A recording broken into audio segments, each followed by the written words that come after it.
Historia del falso príncipe es un cuento de Wilhelm Hauff, incluido en su colección, Cuentos completos. Forma parte de las historias escritas por este autor dentro de sus famosos Märchenalmanach, almanaques de cuentos, publicados en el siglo XIX. Érase una vez un honrado aprendiz de sastre llamado Labacán, que aprendía su oficio con un hábil maestro de Alejandría. No se podía decir que Labacán fuera torpe con la aguja. Al contrario, podía realizar una labor bastante primorosa. También habría sido injusto tacharlo de vago, pero no todo estaba en orden con aquel aprendiz, pues, si con frecuencia podía pasarse horas seguidas cosiendo hasta que la aguja ardía en sus manos y el hilo humeaba. Y entonces conseguía una pieza como ningún otro. Otras veces, y esto ocurría desgraciadamente con cierta asiduidad, se sumía en profundas meditaciones y miraba al frente fijamente. Su rostro y su figura tenían entonces una expresión tan especial que su maestro y sus compañeros nunca designaban ese estado sino como, Labacán ya ha puesto otra vez su cara noble. Pero el viernes, cuando las demás gentes volvían tranquilamente a sus casas y al trabajo después de la oración, Labacán salía de la mezquita con un hermoso traje, para el que había ahorrado con grandes sacrificios, y paseaba con andares lentos y majestuosos por las calles y las plazas de la ciudad, y si alguno de sus compañeros le saludaba con un «La paz sea contigo», o con un «¿Cómo estás, amigo Labacán?», entonces respondía con un ademán majestuoso o bien se dignaba asentir solemnemente con la cabeza. Si su maestro le decía en broma, «Contigo han perdido un príncipe, Labacán», se alegraba mucho y contestaba, «¿Así que también vosotros os habéis dado cuenta?». O incluso, «Ya lo había pensado yo hace tiempo». El honrado aprendiz ya llevaba comportándose de tal modo cierto tiempo, pero su maestro le toleraba tal insensatez porque, por lo demás, era buena persona y un trabajador con talento. Pero un día, Selim, el hermano del sultán, les envió un traje de fiesta para que le hicieran algunos arreglos, y el maestro se lo dio a Labacán, porque éste solía realizar la labor más primorosa. Cuando, al atardecer, el maestro y los aprendices se habían retirado para descansar del esfuerzo del día, una irresistible nostalgia arrastró a Labacán a regresar al taller donde estaba colgado el traje del hermano del sultán. Se quedó mirándolo pensativo durante mucho tiempo, admirando ora el brillo de los bordados, ora los resplandecientes colores del terciopelo y la seda que lo adornaban. No pudo resistirse y se lo probó, y he aquí que le sentaba perfectamente, como si hubiera sido hecho para él. ¿Acaso no soy tan buen príncipe como aquel?, se preguntaba, mientras atravesaba la habitación una y otra vez. ¿Acaso no ha dicho el propio maestro que yo había nacido para ser príncipe? Con los ropajes, el aprendiz parecía haberse recubierto también de un espíritu real, no podía pensar sino que era el hijo desconocido de un rey, y como tal, decidió recorrer el mundo y abandonar un lugar donde la gente había sido hasta entonces tan estúpida como para no reconocer su dignidad innata bajo la apariencia de un linaje modesto.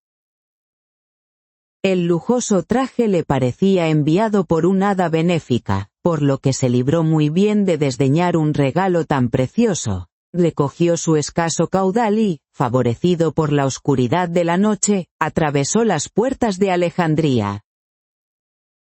A su paso, el nuevo príncipe despertó por todas partes admiración, pues el lujoso traje y su presencia grave y majestuosa no eran nada adecuados para un caminante. A las preguntas solía responder con aire misterioso que tenía sus razones. Sin embargo, al percatarse de que resultaba cómico andando a pie, compró por poco dinero un viejo caballo que le convenía perfectamente, pues con su parsimoniosa tranquilidad y mansedumbre no le pondría nunca en el apuro de tener que mostrarse como jinete consumado, lo cual no era de ninguna manera su fuerte. Un día en que seguía su camino despacito, a lomos de su murúa, que así había llamado a su caballo, se le unió un jinete y le pidió que le permitiera viajar en su compañía, porque el camino se hacía mucho más corto conversando con otro. Era un hombre joven y alegre, guapo y de trato agradable. Pronto entabló una conversación con Labacán sobre de dónde venía y a dónde se dirigía, y resultó que también él, como el aprendiz de sastre, viajaba por el mundo sin rumbo fijo. Dijo que se llamaba Omar, era sobrino de Elfi Bey, el infeliz pachá de El Cairo, e iba a cumplir un encargo que en su lecho de muerte le había hecho su tío. Labacán no fue tan sincero sobre sus circunstancias, dando a entender que era de origen noble y viajaba por diversión. Los dos jóvenes congeniaron bien y continuaron juntos su camino. Al segundo día de viaje, Labacán preguntó a su compañero cuál era el encargo que tenía que cumplir y, para su asombro, se enteró de lo siguiente: Elfi Bey, el pachá de El Cairo, había educado a Omar desde su más tierna infancia, ya que éste no había conocido a sus padres. Cuando, atacado por sus enemigos y mortalmente herido después de 3 combates adversos, Elfi Bey, el pachá de El Cairo, tuvo que huir, le reveló que no era su sobrino, sino el hijo de un poderoso señor que por miedo a las predicciones de los astrólogos había alejado al joven príncipe de la corte, jurando no volverlo a ver hasta que cumpliera 22 años. Elfi Bey no le descubrió el nombre de su padre, sino que le pidió que el 5º día del siguiente mes de Ramadán, día en que cumpliría 22 años, se presentara en la famosa columna de El Seruyá, 4 jornadas al este de Alejandría. Allí debería entregar el puñal que él le daba a los hombres que estuvieran junto a la columna, diciendo: «Yo soy el que buscáis». Si contestaban: «Alabado sea el profeta, que te ha preservado», debería seguirlos y le llevarían junto a su padre. El aprendiz de sastre quedó muy impresionado por este relato. Desde entonces miró con ojos envidiosos al príncipe Omar, irritado porque a este el destino, aunque ya le había dado por tío a un poderoso pachá, le concedía la dignidad de príncipe, y en cambio a él, si bien le había dotado de todo cuanto se necesita para ser un príncipe, al mismo tiempo, para su escarnio, le había dado una cuna oscura y una vida corriente. Hacía comparaciones entre él y el príncipe. Tenía que confesar que era un hombre con rasgos muy sobresalientes, hermosos ojos vivos, nariz ligeramente curva, actitud cortés, en resumen, con tanto atractivo en su aspecto que cualquiera desearía poseerlo. Pero por muchas excelencias que encontrara en su acompañante, en estas reflexiones reconocía que un Labacán sería aún mejor acogido por el principesco padre que el auténtico príncipe. Estas consideraciones persiguieron a Labacán todo el santo día, y con ellas se durmió la noche siguiente, pero, cuando despertó por la mañana y su mirada se fijó en Omar, que dormía junto a él, tan tranquilo y soñando con una felicidad cierta, surgió en él la idea de lograr mediante la fuerza o la astucia lo que el destino le había negado, el puñal, la señal para el reconocimiento del príncipe al volver a su casa, se veía en el cinturón del durmiente. Se lo arrebató en silencio con la intención de clavarlo en el pecho de su propietario, pero ante la idea del asesinato retrocedió el alma pacífica del aprendiz, se contentó con envainárselo, montar en el caballo, más veloz, del príncipe, y, antes de que Omar despertara y se viera privado de todas sus esperanzas, el compañero traidor se le había ya adelantado varias millas. Era el primer día del mes sagrado de Ramadán cuando Labacán había perpetrado el robo. Le quedaban todavía 4 días para llegar a la columna de El Seruyá, que conocía bien. Aunque esta comarca podía estar como máximo a 2 jornadas, se apresuró a llegar porque seguía temiendo que el auténtico príncipe le alcanzara. Al final del segundo día, Labacán divisó la columna. Estaba en una pequeña elevación en medio de una vasta llanura y podía verse a unas 2 o 3 horas. Su corazón latió con más fuerza al contemplarla. Aunque en los 2 últimos días había tenido tiempo suficiente para pensar en el papel que debía interpretar, la mala conciencia le hacía sentir algo temeroso, pero la idea de haber nacido para príncipe le reconfortaba, de modo que llegó a su meta más satisfecho. La comarca en torno a la columna de El Seruyá era solitaria e inhóspita, y el nuevo príncipe habría tenido algunas dificultades para alimentarse si no se hubiera abastecido para varios días. Acampó por tanto junto a su caballo, bajo unas palmeras, y esperó allí su destino. Alrededor del mediodía siguiente, vio venir por la llanura una gran comitiva con caballos y camellos. Se detuvieron al pie de la colina en que estaba la columna y montaron lujosas tiendas. Daba la impresión de ser el séquito de un rico pachá o un jeque. Labacán suponía que toda aquella gente se había desplazado hasta allí por su causa, y de buena gana les habría mostrado ya a su futuro soberano, pero dominó sus ansias de presentarse como príncipe, ya que a la mañana siguiente quedarían satisfechos sus deseos más osados. El sol de la mañana despertó al gozoso sastre para el momento más importante de su vida, que le había de elevar de la categoría de mortal desconocido e insignificante al rango de su principesco padre. Al embridar su caballo para dirigirse a la columna, pensaba en lo injusto de su proceder, en el dolor del hijo del príncipe decepcionado en sus más bellas esperanzas, pero, la suerte estaba echada, no podía deshacer lo hecho y su egoísmo le sugería que era lo suficientemente apuesto como para presentarse como hijo del rey más poderoso. Animado por estas ideas, subió a su caballo, hizo acopio de todo su valor para llevarlo al galope, y en menos de un cuarto de hora llegó al pie de la colina. Desmontó y ató el caballo a uno de los muchos arbustos que allí crecían, se envainó el puñal del príncipe Omar y subió la colina. Al pie de la columna había 6 hombres en torno a un anciano de aspecto majestuoso y noble. Un magnífico caftán de brocado en oro, con un chal de cachemir y el turbante blanco adornado con espléndidas piedras preciosas, le distinguían como hombre rico y honorable.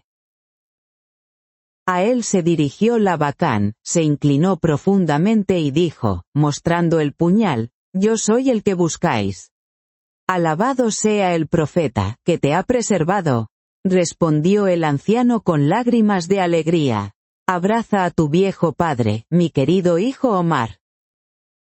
El buen sastre estaba muy emocionado por estas solemnes palabras y, con una mezcla de alegría y vergüenza, cayó en los brazos del viejo príncipe.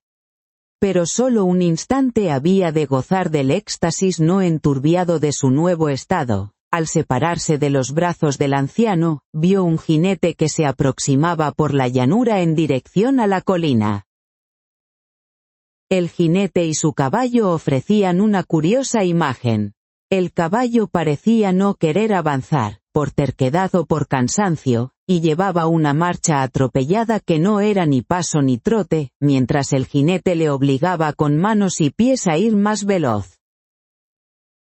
Demasiado pronto reconoció Labacán a su caballo Marva y al verdadero príncipe Omar, pero el mal espíritu de la mentira había entrado de nuevo en él y decidió atreverse a defender los derechos usurpados con la frente bien alta, costara lo que costara.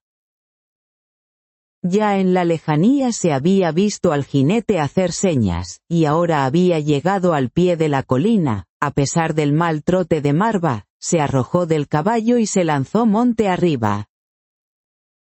Deteneos, quienquiera que seáis, y no os dejéis embaucar por el más indigno impostor. Me llamo Omar y ningún mortal se atreverá a usurpar mi nombre.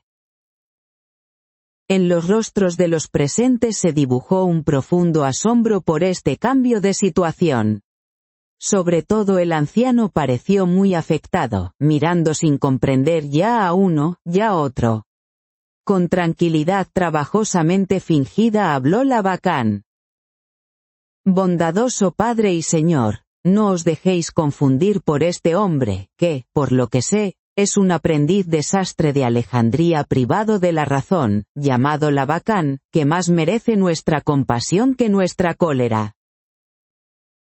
Estas palabras pusieron al príncipe fuera de sí. Echando chispas de cólera, quería arrojarse sobre Labacán, pero los presentes se interpusieron y le sujetaron, y el príncipe dijo: verdaderamente, mi querido hijo, el pobre hombre está loco, que le aten y le suban a un dromedario, tal vez podamos ayudar al desdichado. La cólera del príncipe se había apaciguado y se dirigió a su padre llorando. Mi corazón me dice que sois mi padre, por la memoria de mi madre os suplico que me escuchéis. Oh, que Dios nos proteja, respondió este, comienza otra vez a desvariar. ¿Cómo se le habrán ocurrido esas ideas?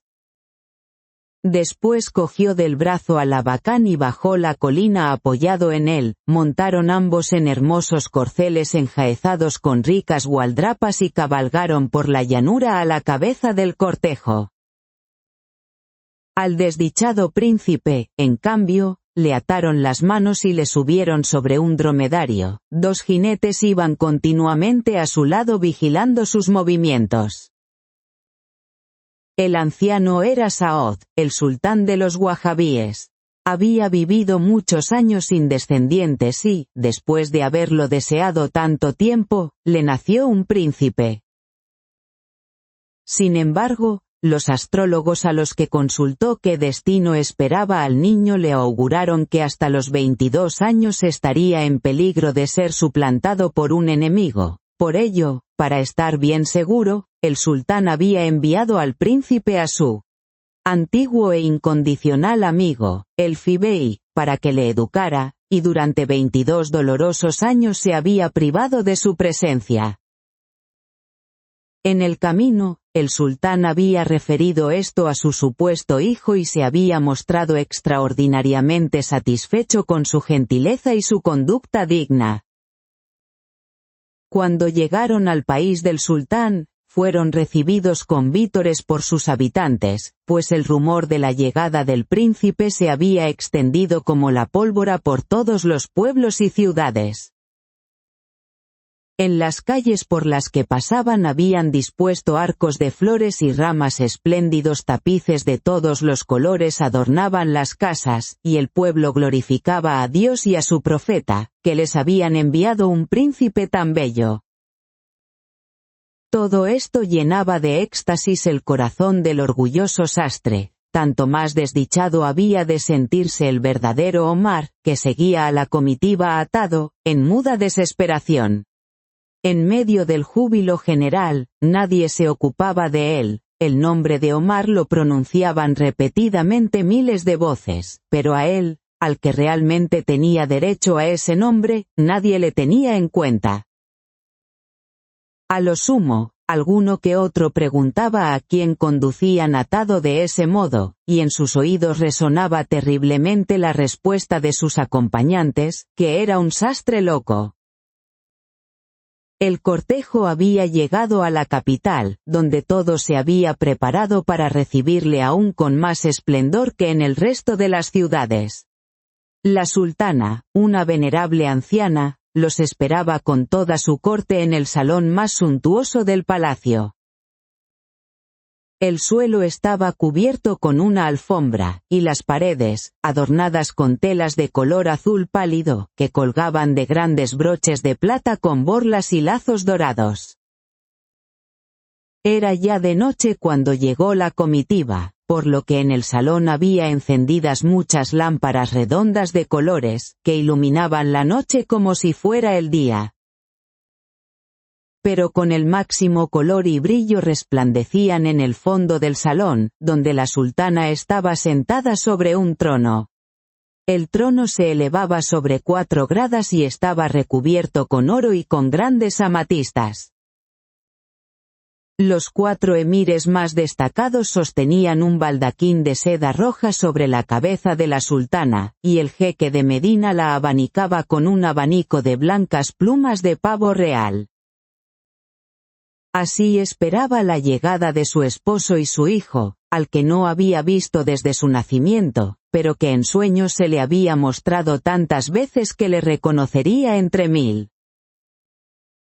Ahora se oía a la comitiva acercarse, las trompetas y los tambores se mezclaban a los vítores de la multitud, el piafar de los corceles resonaba en el patio del palacio, los pasos de los que venían se oían cada vez más cercanos, las puertas del salón se abrieron y, entre la fila de los cortesanos, el sultán, de la mano de su hijo, se apresuraba hacia el trono de la madre. «Aquí te traigo al que tanto tiempo has añorado», dijo. Pero la sultana le interrumpió. «Este no es mi hijo», exclamó. «No son estos los rasgos que el profeta me ha mostrado en sueños».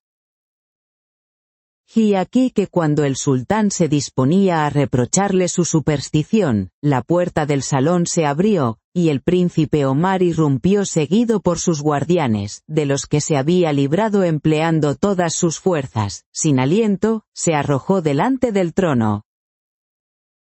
«Aquí quiero morir, hacedme matar, padre cruel, pues no soporto más esta deshonra». Todos quedaron desconcertados por estas palabras, se apiñaron en torno al desdichado, y ya iban a cogerle los apresurados guardias y ponerle las ataduras, cuando bajó del trono la sultana, que había contemplado todo esto en silencioso asombro. «Alto», dijo, «este y ningún otro es el auténtico, a este es al que mis ojos nunca han visto, pero mi corazón conoce». Involuntariamente, los guardias habían soltado a Omar, pero el sultán, henchido de cólera, les ordenó encadenar al loco.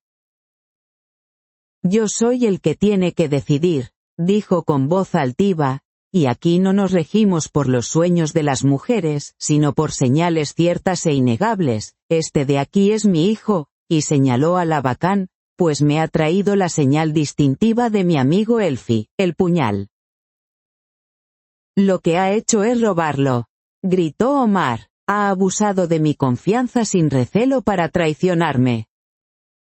Pero el sultán no escuchó la voz de su hijo, pues estaba acostumbrado en todas las cosas a seguir obstinadamente su criterio. Hizo que sacaran a la fuerza del salón al desdichado Omar y él se retiró con Labacán a sus aposentos, lleno de cólera contra la sultana, su esposa, con la que, sin embargo, había vivido desde hacía 25 años en armonía. La sultana, sin embargo, estaba llena de zozobra por lo sucedido y plenamente convencida de que un impostor se había apoderado del corazón del sultán, pues muchos sueños elocuentes le señalaban a aquel desdichado como hijo suyo. Cuando su dolor se mitigó un poco, se puso a reflexionar sobre el modo de convencer a su esposo de su error. Ciertamente era difícil, pues el que se decía su hijo se había apoderado de la señal para reconocerle, el puñal, y había oído lo suficiente de la vida de Omar, por lo que él mismo le contó, como para interpretar su papel sin traicionarse. Mandó llamar a los hombres que habían acompañado al sultán a la columna de El Seruyá, para que le contaran todo con detalle, y pidió consejo a sus esclavas de más confianza. Consideraron varias soluciones y las fueron desechando, hasta que por fin habló Melech Salam, una inteligente circasiana. «Si he oído bien, respetada soberana, el que ha robado el puñal dijo que el que tú consideras tu hijo es Labacán, un sastre loco». «Así es», respondió la sultana. ¿Pero qué tiene que ver eso? ¿Y si ese impostor hubiera adjudicado a vuestro hijo su propio nombre? Si es así, hay un medio excelente de descubrir al impostor, que os diré en absoluto secreto. La sultana acercó el oído, y la esclava le susurró un plan que pareció convencerle, pues se dispuso a hablar con el sultán de inmediato. La sultana era una mujer inteligente, que conocía bien las debilidades del sultán y sabía utilizarlas. Simuló ante él que cedía y estaba dispuesta a reconocer al hijo, pero con una condición. El sultán, a quien dolía el enfado con su esposa, accedió y ella le dijo entonces: «Me gustaría someter a ambos a una prueba para que mostraran su habilidad. Otra les haría tal vez cabalgar, batirse o arrojar dardos, pero con acento agudo esas son cosas que cualquiera sabe. No, yo quiero algo para lo que se necesite ingenio. Cada uno de ellos ha de confeccionar un caftán y un par de pantalones, y entonces veremos quién lo hace mejor». El sultán se echó a reír y dijo: «Vaya, has pensado algo muy inteligente. Mi hijo va a competir con tu sastre loco para ver quién hace el mejor caftán». «No, ni hablar». Ella recordó que había accedido de antemano a la condición, y el sultán, que era un hombre de palabra, acabó por ceder, aunque aseguró que por muy hermoso que hiciera el caftán el sastre loco, no le reconocería como hijo suyo. El mismo sultán fue a hablar a su hijo y le pidió que se sometiera a las extravagancias de su madre, que ahora deseaba ver un caftán confeccionado por su propia mano. El corazón le dio saltos de alegría al bueno de Labacán. «Si es eso lo que falta», pensó para sí, «la señora sultana estará pronto satisfecha de mí». Habían dispuesto 2 habitaciones, una para el príncipe y la otra para el sastre, donde debían demostrar su arte, y a cada uno le habían entregado un trozo de seda suficiente, tijeras, aguja e hilo. El sultán sentía mucha curiosidad por saber qué clase de caftán iba a coser su hijo, pero también a la sultana le latía inquieto el corazón pensando si resultaría su ardid o no. Se les habían concedido 2 días para terminar su obra. Al tercero, el sultán llamó a su esposa y, cuando ésta llegó, envió a buscar los caftanes y a sus 2 creadores. Labacán entró triunfante y extendió su caftán ante los asombrados ojos del sultán. «Mira, padre», dijo, «mira, venerada madre, ¿acaso no es una obra de arte este caftán? Apostemos con el mejor sastre de la corte si es capaz de coser uno así». La sultana sonrió y se volvió hacia Omar. «¿Y qué has fabricado tú, hijo mío?». A disgusto, este arrojó al suelo la seda y las tijeras. «Me han enseñado a domar un caballo y a manejar un sable, y mi lanza alcanza su meta a 60 pasos, pero desconozco las artes de la aguja, que tampoco serían dignas de un pupilo de Elfi Bey, el gobernador de El Cairo». «Oh, hijo verdadero de mi señor. Poder abrazarte y llamarte hijo. Perdonad, mi esposo y señor», dijo volviéndose al sultán, «que haya utilizado este ardid contra vos. ¿Todavía no veis ahora quién es príncipe y quién es sastre? En efecto, es magnífico el caftán que vuestro señor hijo ha confeccionado, y me gustaría preguntarle con qué maestro ha aprendido». El sultán estaba sentado en medio de profundas reflexiones, desconfiado, mirando tan pronto a su esposa como a Labacán, que en vano trataba de luchar con la vergüenza y la confusión de haberse traicionado tan estúpidamente. «Tampoco basta esta prueba», dijo, «pero, gracias sean dadas a Alá, conozco un medio para enterarnos de si me engañan o no». Ordenó traer su corcel más veloz, montó y cabalgó hasta un bosque que se hallaba no lejos de la ciudad. Según una antigua leyenda, allí vivía una hada benéfica, Adolzaida, que ya a veces había asistido con consejos a los reyes de su dinastía en una situación apurada. El sultán fue a verla.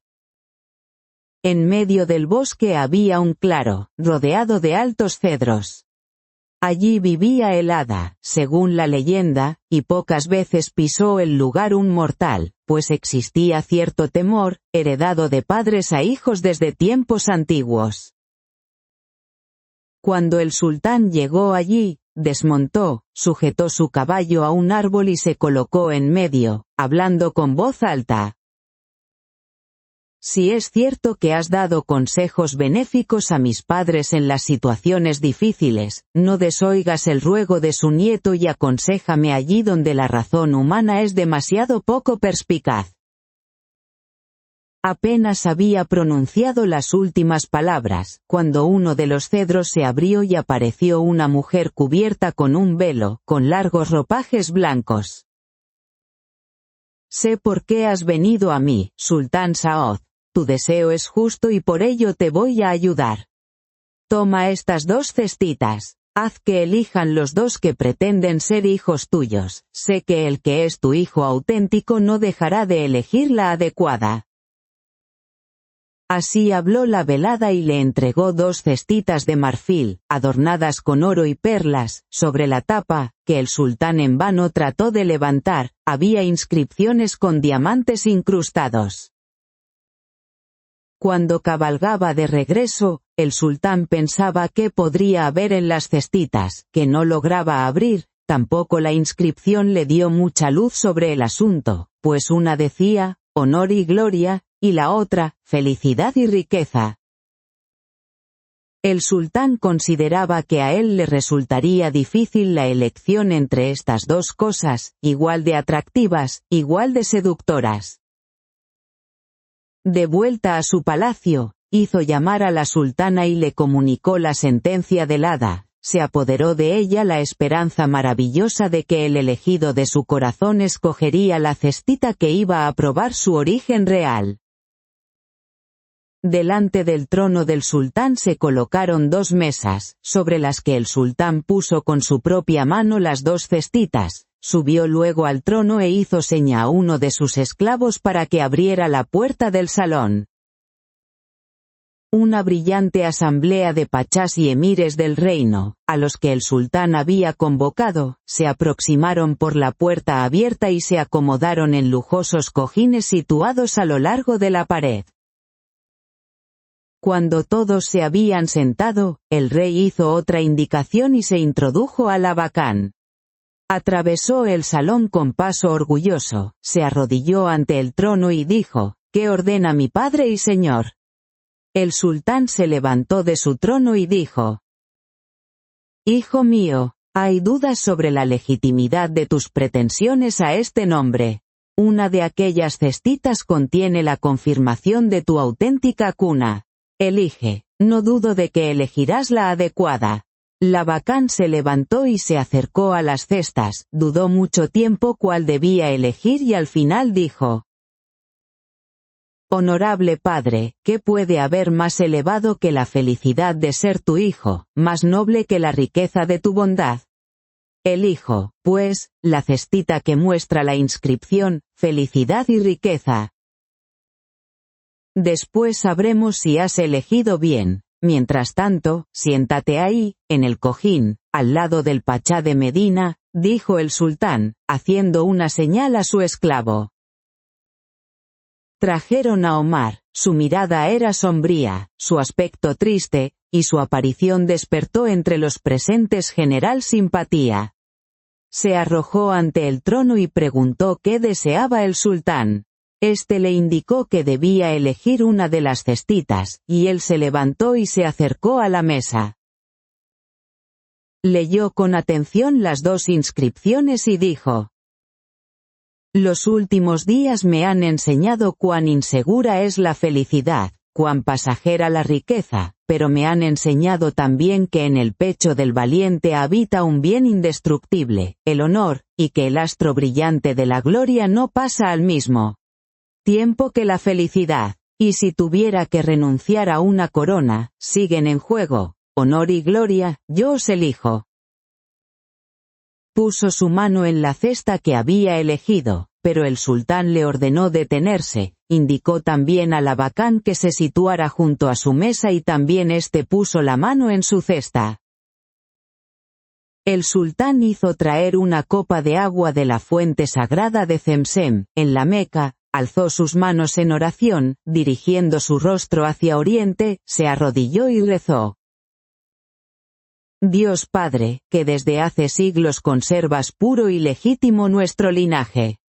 No permitas que alguien indigno profane el nombre de los abasíes, y asiste a mi verdadero hijo en esta hora de prueba. El sultán se levantó y se sentó de nuevo en su trono. Una esperanza generalizada dominaba a los presentes, que apenas se atrevían a respirar. Se hubiera podido oír en el salón el vuelo de una mosca, tan quietos y tensos estaban todos, los de atrás alargaban el cuello para poder ver las cestitas por encima de los de delante. Dijo el sultán, abrid las cestas. Y éstas se destaparon solas, aunque antes ninguna fuerza era capaz de hacerlo. En la que Omar había elegido se encontraba una pequeña corona de oro y un cetro sobre una almohadilla de terciopelo, en la de Labacán, una gran aguja y un poco de hilo. El sultán les mandó poner ante él sus cestas, tomó en su mano la coronita y, ¡oh maravilla! Al cogerla, se fue haciendo cada vez más grande hasta alcanzar el tamaño de una auténtica corona. Puso esta en la cabeza a su hijo Omar, que se arrodilló ante él, y le besó en la frente invitándole a sentarse a su derecha. En cambio, se volvió hacia Labacán y dijo: Hay un antiguo proverbio que dice, zapatero, a tus zapatos. Parece que tendrás que seguir con la aguja. Aunque no has merecido mi favor, ha intercedido por ti alguien a quien hoy no puedo negar nada. Por eso te perdono tu miserable vida, pero, si me permites un buen consejo, date prisa en salir de mi país. Avergonzado y anonadado como estaba, el pobre aprendiz de sastre no se atrevió a responder nada, se arrodilló ante el príncipe y las lágrimas le llenaron los ojos. ¿Podríais perdonarme, príncipe?, dijo.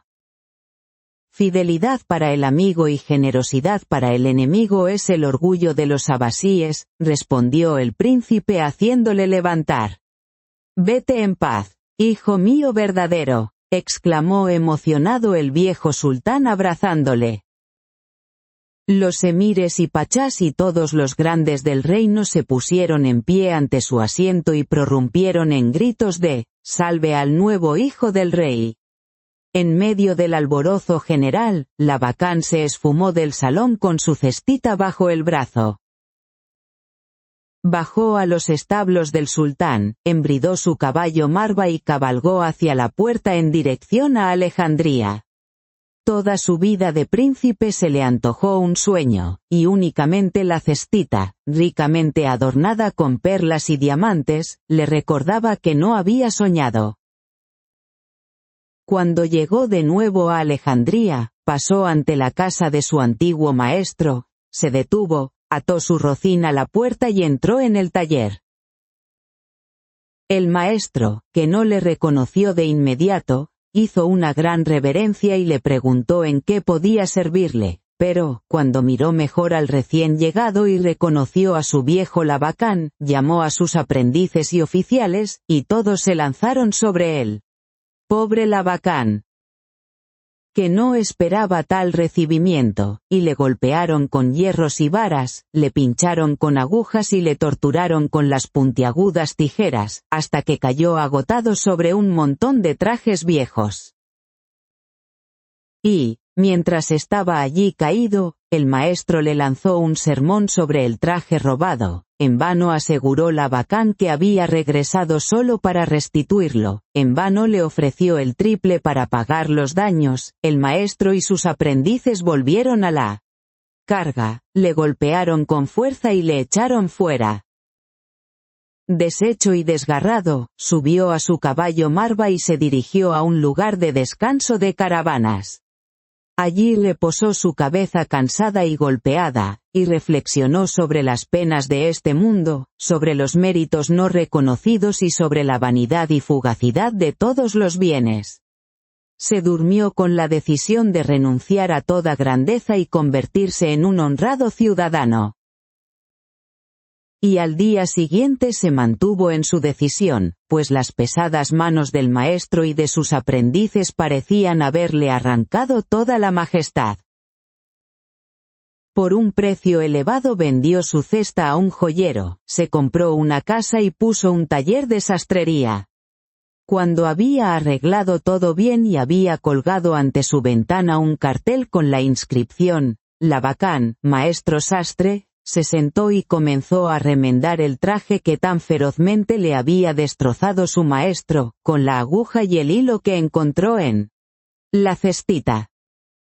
Dejó el trabajo al llamarle a alguien, pero, cuando iba a sentarse de nuevo a coser, ¿qué espectáculo se le ofreció? La aguja seguía cosiendo laboriosamente sin que nadie la guiara, dando puntadas finas y delicadas como no había dado el mismo Labacán ni en sus momentos más artísticos. Ciertamente, hasta el mínimo regalo de un hada benéfica es útil y de gran valor. Otra virtud tenía además este regalo, y es que el trocito de hilo no se acababa nunca, por más que la aguja trabajara.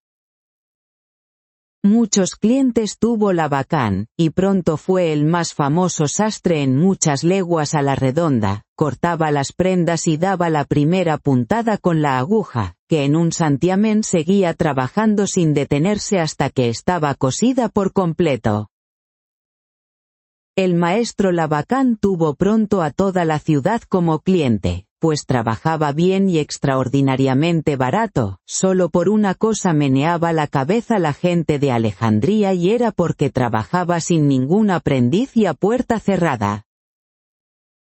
Así se cumplió el oráculo de la cestita que decía, felicidad y riqueza. La felicidad y la riqueza acompañaron, si bien en modestas proporciones, los pasos del buen sastre, cuando oía de la gloria del joven sultán Omar, que estaba en boca de todos, cuando oía que aquel valiente era el orgullo de su pueblo, que le amaba, y el terror de sus enemigos, el antiguo príncipe pensaba para sí que era mejor haber seguido siendo sastre, pues el honor y la gloria son cosas muy peligrosas. Así vivió Labacán, satisfecho de sí mismo, considerado por sus conciudadanos, y si entretanto la aguja no ha perdido vigor, seguirá cosiendo ahora con el hilo de la buena hada Adolzaida. Fin de la historia. Si te gustó, dale like, suscríbete y cuéntanos en los comentarios qué parte fue tu favorita. Nos vemos en la próxima aventura.